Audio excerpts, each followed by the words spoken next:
Hi everyone, solution पढ़ रहे थे हम लोग और उसमें से देख रहे थे सॉल्यूशन के कंसंट्रेशन को एक्सप्रेस करने के लिए कुछ मेथड्स। पिछला लेक्चर में जो है ना हमने मोलैरिटी और मोलैलिटी को पढ़ा।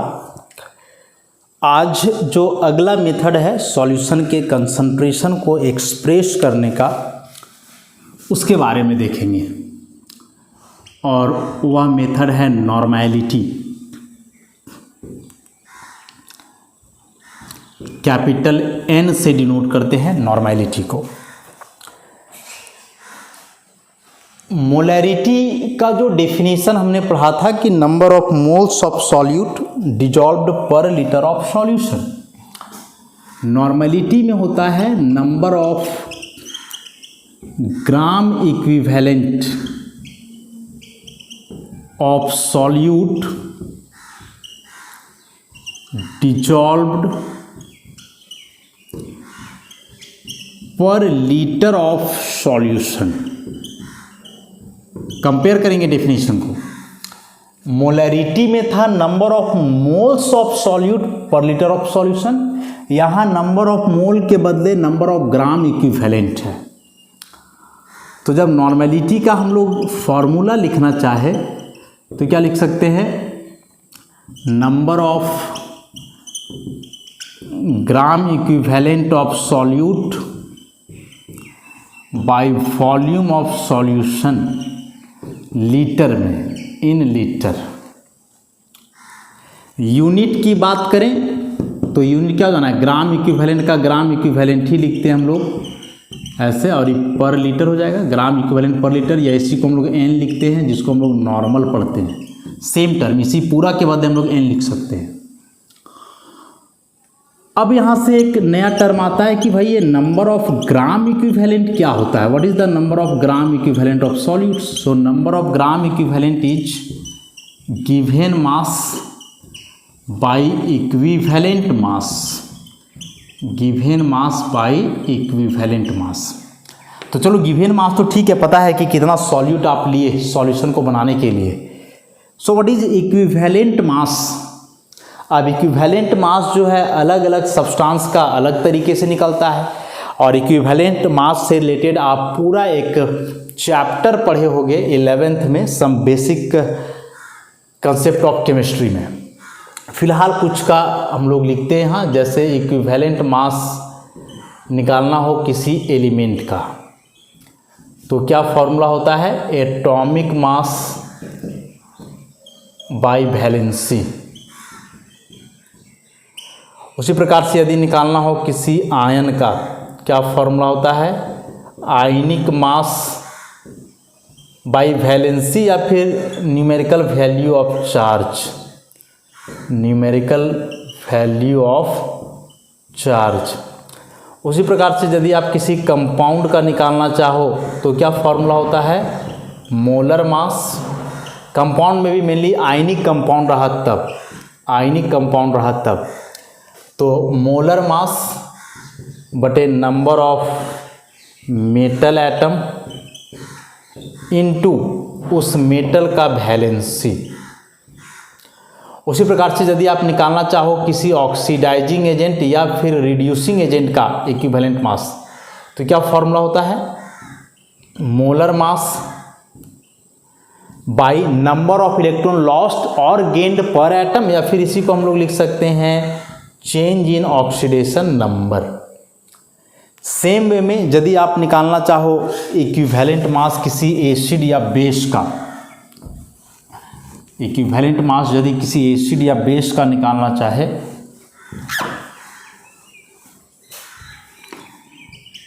Equivalent mass of an acid, तो इसका फॉर्मूला हो जाता है मोलर मास बाई उस एसिड का basicity. And what is basicity? तो basicity is number of replaceable hydrogen atom, कि उस एसिड का कितना हाइड्रोजन है जो रिप्लेस हो सकता है रिएक्शन के दरमियान, वही उसका बेसिसिटी कहलाता है। या फिर यदि एसिड का निकालना हो बेस का कि इक्विवेलेंट मास ऑफ या बेस, तो इसका फॉर्मूला हो जाना है molar mass by number of replaceable OH group, कि उस बेस में कितना रिप्लेसेबल OH ग्रुप है उस आधार पे। तो रिएक्शन पे डिपेंड करता है। जैसे मान लें कि एक रिएक्शन हम लिखें यहाँ NaOH प्लस H2SO4, तो प्रोडक्ट बनेगा NaHSO4 plus H2। So NaOH is base, H2SO4 is an acid. NaOH का यदि यहाँ इक्विवेलेंट मास निकालोगे तो देखो इसमें एक OH ग्रुप है और रिएक्शन के दरमियान OH रिप्लेस हो गया HSO4 से। तो इसका फॉर्मूला यहाँ क्या हो जाएगा कि molar mass of NaOH by number of replaceable OH group, तो एक ही OH है तो 1 से हो जाएगा। लेकिन H2SO4 को यदि आप देखो तो H2SO4 में हाइड्रोजन 2 हैं, लेकिन रिएक्शन के दरमियान रिप्लेस एक ही हो रहा है। देखो ना, H2SO4 में HSO4 बच गया, एक हाइड्रोजन हट करके वहाँ क्या आ गया, सोडियम। तो यदि यहाँ H2SO4 का आप इक्विवेलेंट मास निकालोगे तो मोलर मास ऑफ H2SO4 जो कि 98 ग्राम पर मोल, और एक हाइड्रोजन रिप्लेस हो रहा है तो एक से डिवाइड करेंगे तो 98 is the equivalent weight of H2SO4 in this reaction. But if we write this reaction as 2NaOH plus H2SO4, then the product will be Na2SO4 plus 2H2। अब इस रिएक्शन में यदि आप देखोगे तो H2SO4 जो है इसमें 2 हाइड्रोजन है और दोनों रिप्लेस कर रहा है। देखो SO4 बचा, दोनों हाइड्रोजन की जगह 2 सोडियम आ गया है।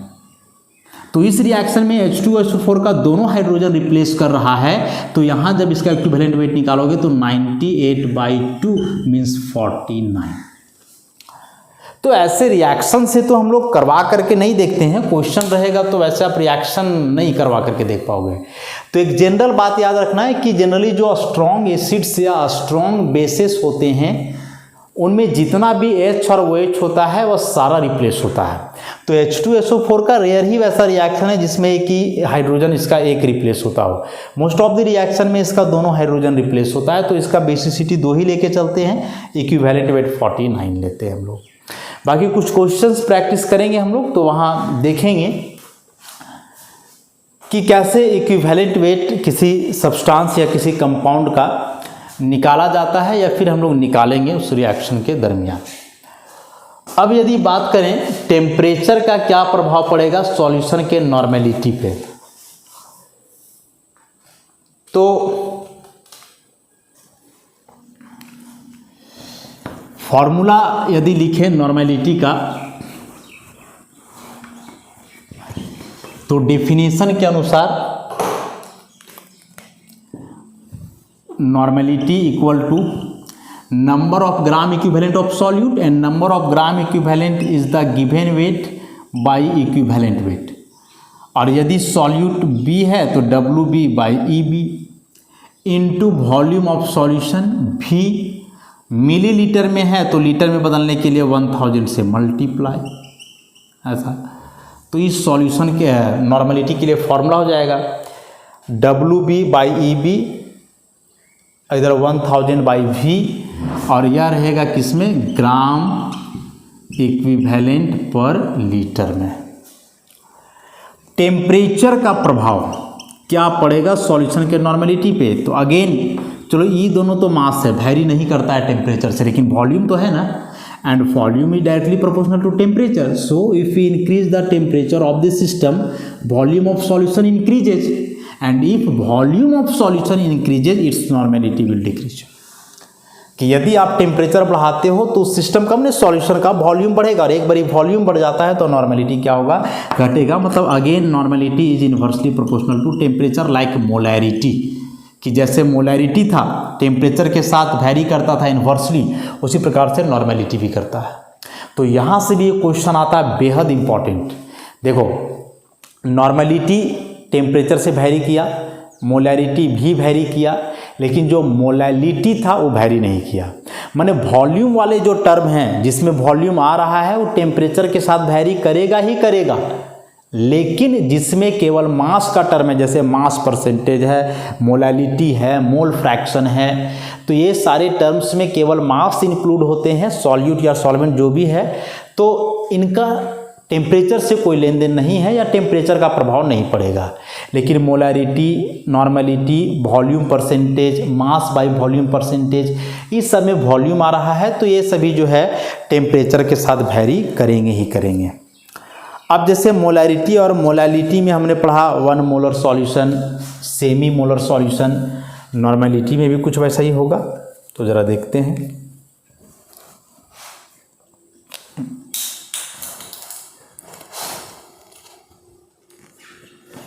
न्यूमेरिकल सॉल्व करते समय ना थोड़ा कन्फ्यूजन आ जाता है मोलैरिटी, मोलैलिटी और नॉर्मलिटी के बीच, कि किसमें वॉल्यूम था, किसमें मास था, तो बिल्कुल कंफ्यूज नहीं करना है। जिसमें आर आ रहा है, जैसे मोलैरिटी में आर, नॉर्मलिटी में आर, तो जिसमें आर आ रहा है मतलब लीटर, लीटर मैंने वॉल्यूम लेना है, और जिसमें आर नहीं आ रहा है उसमें मास लेना है, तो ऐसे कंफ्यूज नहीं करेंगे। तो अब जैसे हम लोग लिखे नॉर्मल सॉल्यूशन या 1 नॉर्मल सॉल्यूशन, क्या मतलब हुआ, तो ये 1n का मतलब हुआ 1 और n का मतलब हुआ ग्राम इक्विवेलेंट पर लीटर।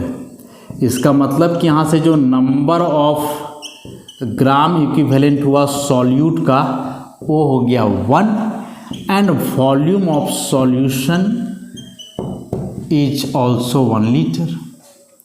उसी प्रकार से यदि हो centi normal solution, centi normal solution n/100, so what is the meaning of n/100? here n/100 means 1/100 into n means 0.01 gram equivalent per liter. So here the number of gram equivalent of solute is 0.01 and the volume of solution is 1 liter, जो हमेशा रहेगा 1 litre. तो ऐसे ही है milli normal solution, deci normal solution, semi normal solution, तो मतलब सबका एक ही है, जैसा शुरू से हम लोग पढ़ते आ रहे हैं। अब मोस्ट इम्पॉर्टेंटली यहाँ relation,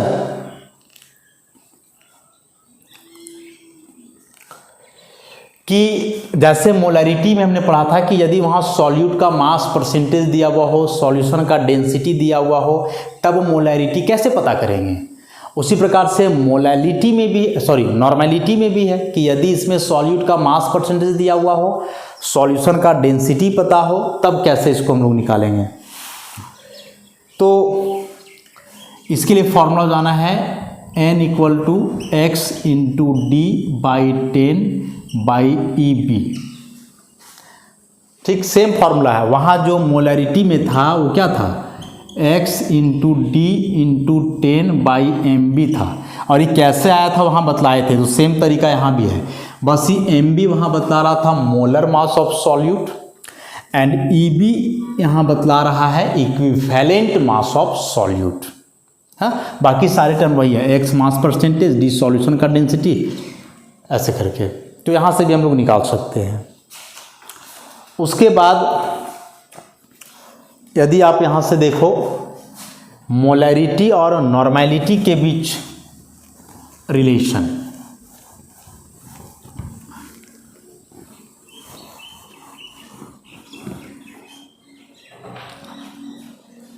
relation between molarity and normality, capital M and capital N। तो यहाँ हम लोग लिखते हैं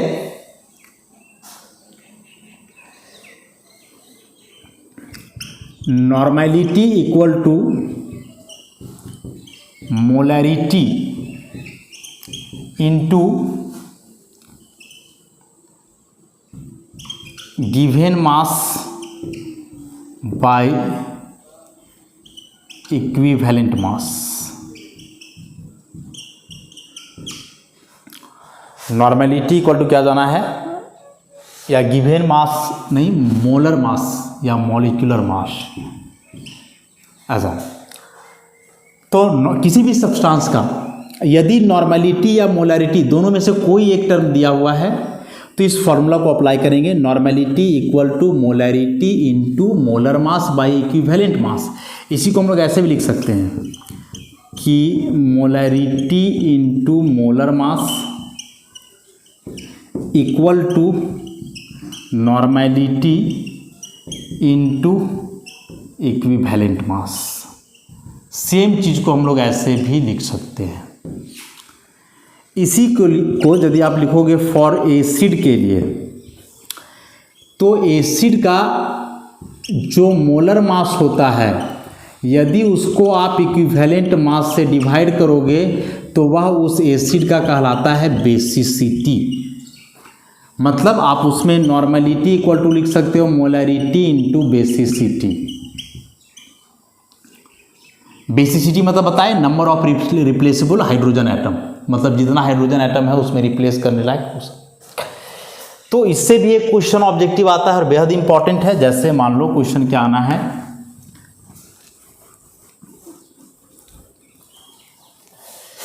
क्वेश्चन इससे आ जाएगा the normality of a decimolar solution of H2SO4 is, कि H2SO4 का एक डेसीमोलर सॉल्यूशन है तो उसका नॉर्मेलिटी क्या होगा।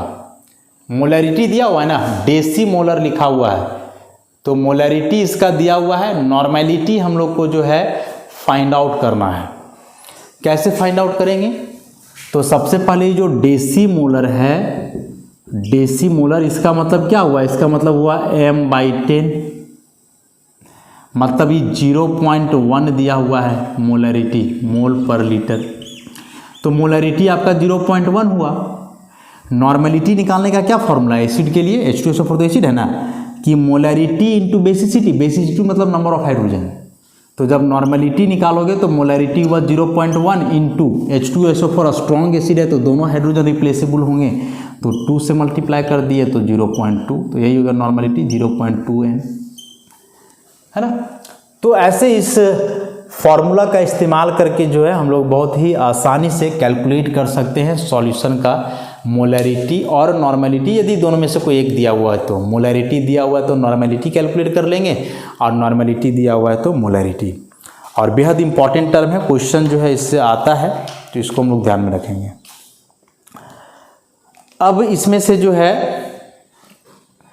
कुछ मोलरिटी और नॉर्मेलिटी इक्वेशंस हैं जो मेनली प्रैक्टिकल में इस्तेमाल होता है। जब आप लैब में काम करोगे, आपको कोई सॉल्यूशन बनाने बोला जाए या कोई दो सॉल्यूशन बना हुआ है, वो दोनों को मिला करके एक रिजल्टेंट सॉल्यूशन बनाया जाए और उसका स्ट्रेंथ पूछा जाए, तब तो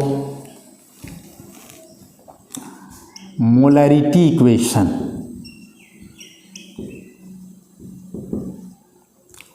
equation is m1v1 equal to m2v2। जैसे मान लें कोई सॉल्यूशन है, इसको मान लो 1, इस सॉल्यूशन में हम लोग मिलाए water, water means solvent, and the process of adding solvent to a solution is called dilution.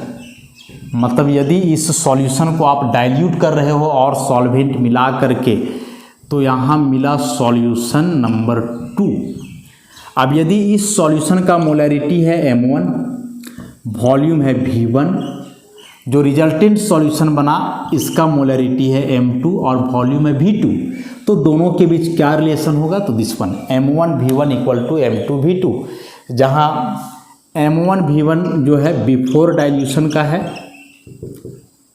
Solvent मिलाने के पहले, and m2v2 is after dilution, solvent मिलाने के बाद। जैसे क्वेश्चन इसमें कुछ आ सकता है इस प्रकार से कि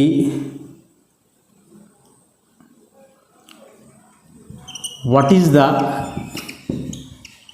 molarity of solution prepare by, या इसको ऐसे लिखें,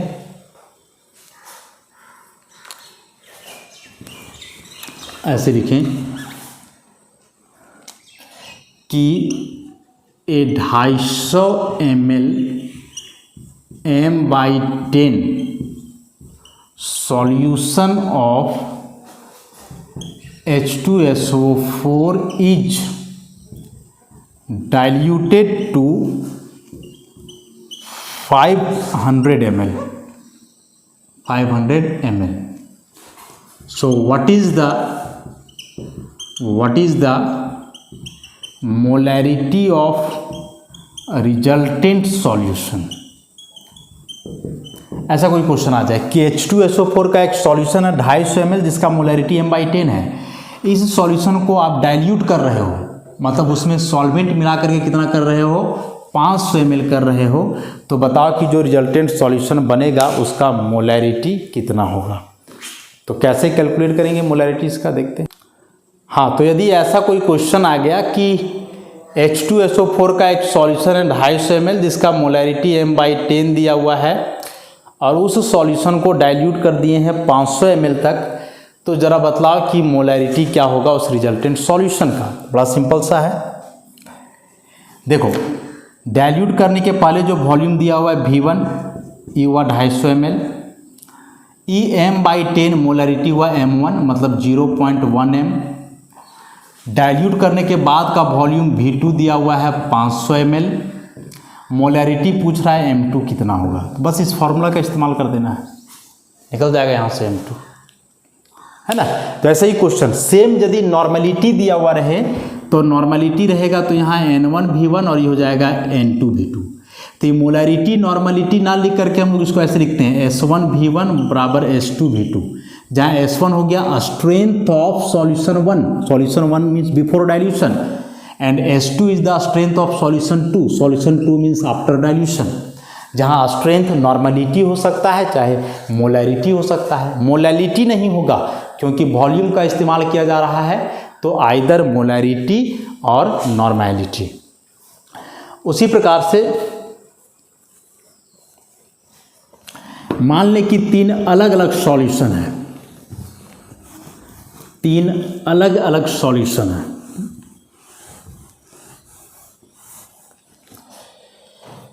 सॉल्यूशन 1, सॉल्यूशन 2, सॉल्यूशन 3, इसका molarity m1 volume V1, m2 volume V2, molarity m3 volume V3, और तीनों सॉल्यूशन को मिला करके हम लोग यहाँ एक रिजल्टेंट सॉल्यूशन बना रहे हैं। 3 सॉल्यूशन दिया हुआ है ना, तीनों का मोलैरिटी पता है, तीनों का वॉल्यूम पता है, और तीनों सॉल्यूशन को मिला दिए, 3 की जगह हो सकता है 2 दिया हुआ है, 4 दिया हुआ है, जो भी, मैंने ऐसे एक से ज़्यादा सॉल्यूशन होंगे, सबका मोलैरिटी वॉल्यूम पता होगा, और सबको मिला करके यदि कोई रिजल्टेंट सॉल्यूशन बनाया जा रहा है तो इस रिजल्टेंट सॉल्यूशन का मोलैरिटी क्या होगा। तो इसके लिए है कि इधर हम लोग करेंगे m1 V1 plus m2 V2 plus m3 V3, जो बराबर होगा molarity of resultant solution into V1 plus V2 plus V3। तो यहाँ से जब मोलैरिटी ऑफ रिजल्टेंट सॉल्यूशन निकालोगे तो m1 V1 plus m2 V2 plus m3 V3 divided by V1 plus V2 plus V3, यहाँ से ऐसे निकल जाना है। तो ये सब पता रहेगा, क्वेश्चन आगे हम लोग सॉल्व करेंगे तो देखेंगे। और एक लास्ट टर्म इसमें है फॉर्मेलिटी, नॉर्मलिटी के बाद फॉर्मेलिटी, 10वां मेथड सॉल्यूशन के कंसंट्रेशन को एक्सप्रेस करने के लिए। हालांकि मोस्ट कॉमनली यूज होता है मोलैरिटी या मोलैलिटी, नॉर्मलिटी यूज रेयरली होता है क्योंकि इसमें नंबर ऑफ जो ग्राम इक्विवेलेंट इस्तेमाल हो जा रहा है उसमें थोड़ा कैलकुलेशन बढ़ जाता है, और एनसीईआरटी बुक देखोगे तो नॉर्मलिटी का उसमें चर्चा भी नहीं किया है। तो एक लास्ट फॉर्मेलिटी, ये भी रेयरली ही इस्तेमाल होता है, कैपिटल F से दिखलाते हैं। क्या फॉर्मेलिटी का डेफिनेशन होगा कि the number of formula mass in grams of solute present per litre of solution, नहीं, the number of formula mass, the number of formula mass of solute in gram present per litre of solution is called formality. Formula mass क्या होता है? Formula mass क्या होता है? तो formula mass generally इस्तेमाल होता है आयनिक कंपाउंड के लिए। आयनिक कंपाउंड जिसमें कि मॉलिक्यूल का कोई एग्जिस्टेंस नहीं होता है। आयनिक कंपाउंड मिल के बने होते हैं आयन से, केटायन प्लस एनायन से। तो कितने केटायन और कितने एनायन एक आयनिक कंपाउंड में है वह उसका एक फॉर्मूला हुआ। सपोज हम लिख रहे हैं NaCl, so NaCl is formula of sodium chloride. Sodium chloride molecule यहाँ नहीं बोलेंगे हम लोग इसको। सोडियम क्लोराइड जो है मॉलिक्यूल नहीं बोलेंगे। सोडियम क्लोराइड एक कंपाउंड हुआ जिसके कंस्टिट्यूएंट हैं Na+ एंड Cl-। तो ये जो सोडियम क्लोराइड का एक फार्मूला यूनिट है, एक फार्मूला यूनिट माने एक NaCl, इसका मास क्या होगा? तो mass of sodium plus mass of chlorine. Plus minus का मास से तो कोई लेन देन है नहीं, तो ये नहीं कि प्लस माइनस आने से मास बढ़ेगा या घटेगा। कहने का मतलब कि यदि एक आयनिक कंपाउंड है तो उस आयनिक कंपाउंड का जो फॉर्मूला मास होता है वह बराबर होता है उसके मोलर मास का। मॉलिक्यूलर मास नहीं, मोलर मास, मतलब एक मोल स्पीशीज का जो मास होगा।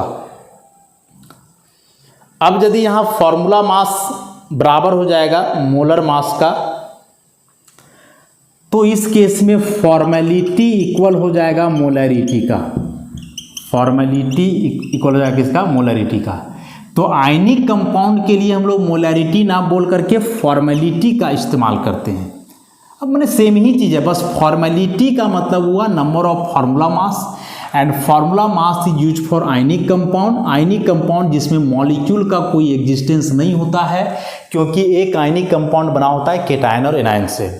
तो उस आयनिक कंपाउंड का एक मोल में कितने केटायन और एनायन है, सब केटायन एनायन के मास को जोड़ दिया जाए तो वही उसका फार्मूला मास कहलाएगा।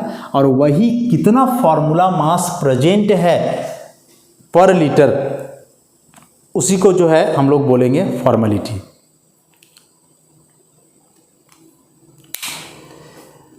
है ना? तो इसको जो है ध्यान में रखोगे, हालांकि यह टर्म भी रेयरली ही यूज किया जाता है। तो इस तरह से टोटल 10 मेथड्स हम लोग पढ़े सॉल्यूशन के कंसंट्रेशन को एक्सप्रेस करने के लिए। और 10 मेथड में जो मोस्ट इम्पॉर्टेंट हुए, मोल फ्रैक्शन, मोलैरिटी, मोलैलिटी और नॉर्मेलिटी। शुरुआत में जो पढ़े mass percentage, volume percentage, parts पर मिलियन, पार्ट्स पर गैलन, और अभी एक फॉर्मेलिटी यूज होते हैं लेकिन रेयरली अलग अलग कंडीशन में हैं। सारे टर्म्स नोट्स में लिखे हुए हैं, एक बार ध्यान से आप लोग पढ़ोगे और मेनली फार्मूला को याद करोगे। यूनिट वगैरह आता है, टेम्परेचर का क्या प्रभाव पड़ेगा, ये सब आएगा। तो ये सबको अच्छे से ध्यान में रखना है। नेक्स्ट क्लास में इन सारे टर्म्स पे हम लोग कुछ न्यूमेरिकल सॉल्व करेंगे ताकि पता चले कि किस प्रकार का क्वेश्चन आता है। देखो यही जो 10 टर्म पढ़े ना, इसी में से 2-3 टर्म पे क्वेश्चन आना है प्रत्येक वर्ष। इस चैप्टर से यदि कोई क्वेश्चन फिक्स है तो वह कंसंट्रेशन पार्ट से आना ही है, चाहे न्यूमेरिकल आ जाए, डेफिनेशन आ जाए, ऑब्जेक्टिव भी आ जाए, ऐसे करके, लेकिन आता ही है। तो अच्छे से इस पार्ट को हम लोग पढ़ेंगे, न्यूमेरिकल बनाने का प्रयास करेंगे। कुछ न्यूमेरिकल हम बनाएंगे नेक्स्ट क्लास में, और बाकी फिर आप लोग अपने से प्रयास करोगे। तो आज के लिए इतना ही, बाकी हम लोग नेक्स्ट क्लास में करेंगे। धन्यवाद।